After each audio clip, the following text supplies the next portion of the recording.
How's it going, guys? In today's video I want to talk to you about the upcoming game called 83 and what we know about it already and what we can expect. And I'm also going to be throwing in a couple of things that I think would be kind of cool to have in the game, and obviously this is my opinion is no better than yours, so if you don't like something that I say, just take it with a grain of salt. I also want to start making videos on this game because it is a part of the fact that, you know, I'm going to have to diversify the channel in small, slow steps, and in my opinion the best game to start off with this is 83, since if you enjoy Rising Storm 2 Vietnam, then there is a high chance that you're going to enjoy this game as well. Anyways, let's get into the video.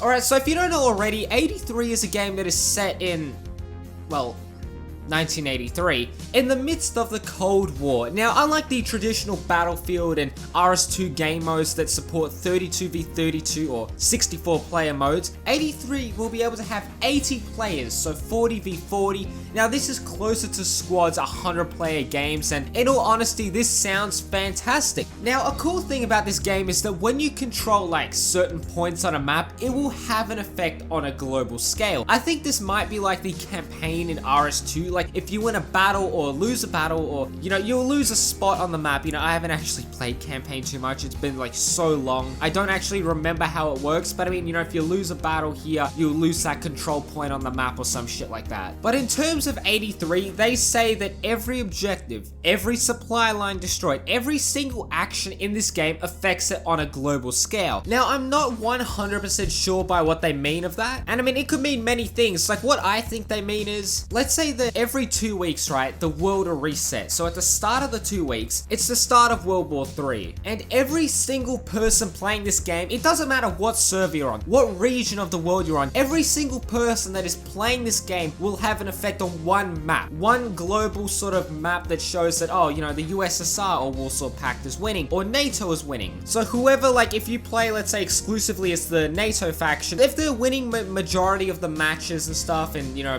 objectives, they're obviously going to win the war, from what I assume. And let's say at the end of the 2 weeks, everyone globally would know that, oh, you know, the USSR won or NATO won. They controlled this much of the map. And also you have like the leaderboard globally of how many kills people got and whatnot. And we know that Anthony and Tyrone, you know, they're probably going to be in the top couple of people. And truth be told, I mean, I got my first ever most kills achievement, or not achievement, but, you know, thingy at the end of the RS2 map. And I was very, very proud of that. So yeah, I mean, that was the one time I've ever gotten it. But I mean, they could also mean it that this is like the RS2 campaign where one server is dedicated to one campaign or one World War III outbreak. So let's say everyone that plays on that server will have an effect on that sort of world. Like, let's say the USSR wins. We don't exactly know how it works. We're still waiting till they release information about it, but this is sort of what I'm speculating it's gonna be like. But look, the thing that I am most interested in, or most excited about in this game, is the fact that land and air vehicles are confirmed to be in this game. I'm just gonna say right off the bat that I want the Mi-24 Hind to be in this game. Please, if there's like one thing, if like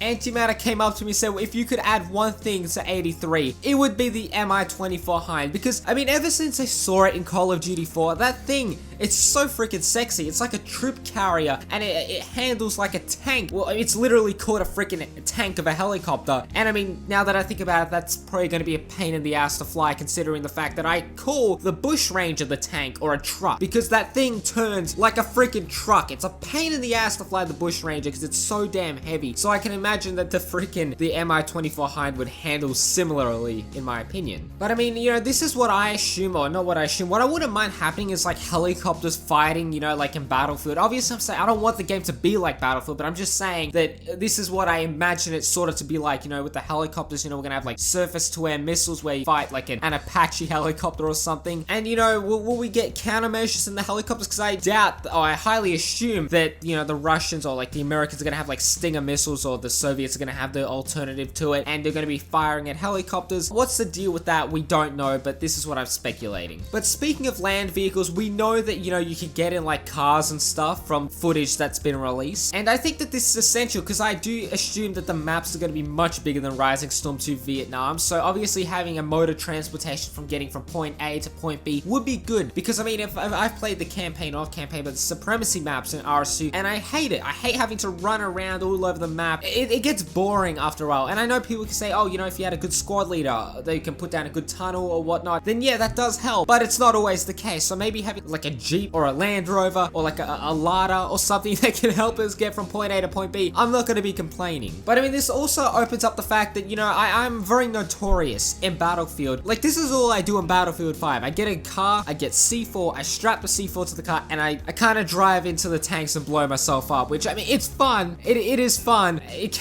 It can get quite annoying to some people, but I mean, if we can do this in 83, you know, I'm gonna do it. I'm just giving you the forewarning now. I'm gonna do that. But you know how I mentioned of squad tunnels? So they're gonna have a system that's similar to that, where you have to put down a physical, like, beacon or a physical thing that allows people to spawn on it, and then it can be destroyed, I assume, by enemies. So I mean, this doesn't mean that squad leaders can just sit on an objective and continue to spawn people in and in and in. They're gonna work more like a squad tunnel. But speaking of maps, they want to use real-world locations, which is freaking awesome. Like, oh my god, I am just so freaking excited. But based on the footage that we have and the screenshots, most of the maps are in like a snowy or a foresty environment. Now, I mean, I'd love to see some sort of like diversification in the maps. Even in one of the screenshots, we can see that it's snowy, but it's sort of like in a, I'm just going to assume that it's in an Eastern Bloc country based on the apartments that they built just to stuff everyone in there, because, you know, housing is a human right, but the quality of the houses isn't really up for debate. And I mean, I'd love to see lots of city maps, like, I mean, maybe running around in like Paris or something, and you know, you can see the Eiffel Tower in the background. That'll be freaking sick. Or even running around the streets of Athens and just having the Acropolis in the background, just sitting up there, or even it getting bombed or something like the Venetians did back in, I don't know, I need to brush up on my history, and I don't even know if it was the Venetians. I think it was, or was it the British? I don't know, but I mean, it just, there is so much potential for so many great city maps. Like, will we have like a map in America where the Soviets invade land, like the actual land of, you know, the USA? Will we be able to run around Washington, storm the Capitol building? Okay, I'm sorry, but you know, that would be freaking sick. There is so much potential here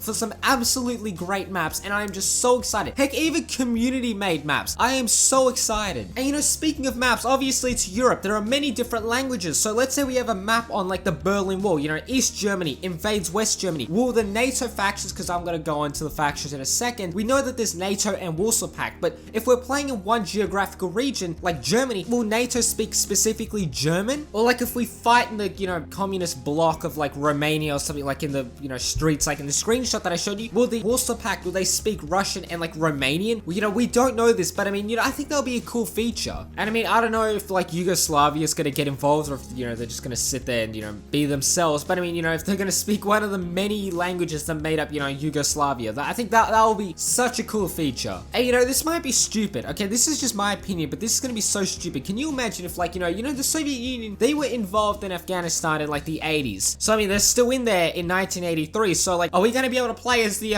like the Taliban or something? We're going to use like the TOW missiles and like, you know, the shit that Ronald Reagan gave the Afghanis in the 80s to fight the Soviets. You know, I think that would be freaking sick in my opinion. Now, I want to talk about the weapons. We have a confirmed list of NATO and Warsaw Pact weapons. We also have a couple of American weapons like the M16A1, which I mean, that's like the first gen one. I mean, I'd love an M16 with the burst mode, which I'm pretty sure the A1 doesn't have. We also have the M16 and the M1911. And you know, obviously there wasn't much development from the end of the Vietnam War to 1983, so we're going to see the return of a couple of familiar weapons like the L1A1, the Browning High Power, the AKs, well, the AK-74 and AK-74U, but you know, I'd assume they're very similar to the Type 56 and AK-47 or AKM that everyone loves, the Dragunov, and I think the RPD, but I think it's coming back as like the RPK, but we also get the PKM, which is going to be freaking sick. Now, we are yet to see, you know, the American weapons list. Like I said, we only have 3 confirmed weapons. I don't know if that's it, or if they're going to be adding more. There's still lots of development time. But, you know, I'm going to kind of leave it there. I don't want to ramble on for too long. I could go on for like 30 minutes, but I mean,